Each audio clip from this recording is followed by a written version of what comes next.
നല്ലവനും പ്രിയമുള്ളവനുമായ ഈശോയെ, അങ്ങയുടെ തിരുമുൻപിൽ മുട്ടിന്മേൽ നിന്നുകൊണ്ട് എൻ്റെ ഹൃദയത്തിൽ അഗാധവും സജീവവുമായ വിശ്വാസം, ശരണം, ഉപവി എന്നീ ദൈവിക ദാനങ്ങൾ ആലേഖനം ചെയ്യണമെന്നും എൻ്റെ പാപങ്ങളെക്കുറിച്ചുള്ള പൂർണ്ണ മനസ്താപവും ജീവിത നവീകരണത്തിനുള്ള ഉറച്ച തീരുമാനവും എനിക്ക് നൽകണമെന്നും അതീവ താൽപ്പര്യത്തോടെ ഞാൻ യാചിക്കുന്നു. എൻ്റെ നല്ല ഈശോയെ, അങ്ങയുടെ 5 തിരുമുറിവുകളെപ്പറ്റി ധ്യാനിക്കുകയും അഗാധമായ സന്താപത്തോടും സ്നേഹാനുഭൂതിയോടും കൂടെ അവയെ വീക്ഷിക്കുകയും ചെയ്യുമ്പോൾ എൻ്റെ കൈകാലുകൾ അവർ തുളച്ചു, എൻ്റെ അസ്ഥികളെല്ലാം അവർ എണ്ണി എന്ന് അങ്ങയെക്കുറിച്ച് അങ്ങയുടെ വിലാപവാക്കുകളുമായി ദാവീദ് ദീർഘദർശി കാലങ്ങൾക്ക് മുമ്പ് ഉച്ചരിച്ച വാക്കുകൾ എൻ്റെ സ്മരണയിൽ ഓടിയെത്തുന്നു. ആമേൻ.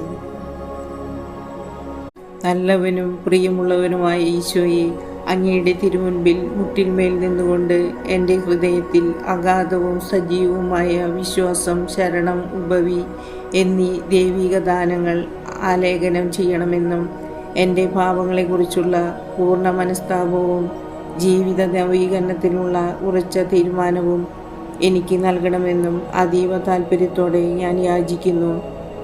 എൻ്റെ നല്ല ഈശോയെ, അങ്ങയുടെ 5 തിരുമുറിവുകളെപ്പറ്റി ധ്യാനിക്കുകയും അഗാധമായ സന്താപത്തോടും സ്നേഹാനുഭൂതിയോടും കൂടെ അവയെ വീക്ഷിക്കുകയും ചെയ്യുമ്പോൾ എൻ്റെ കൈകാലുകൾ അവർ തുളച്ചു, എൻ്റെ അസ്ഥികളെല്ലാം അവർ എണ്ണി എന്ന് അങ്ങയെക്കുറിച്ച് അങ്ങയുടെ വിലാപവാക്കുകളുമായി ദാവീദ് ദീർഘദർശി കാലങ്ങൾക്ക് മുമ്പ് ഉച്ചരിച്ച വാക്കുകൾ എൻ്റെ സ്മരണയിൽ ഓടിയെത്തുന്നു.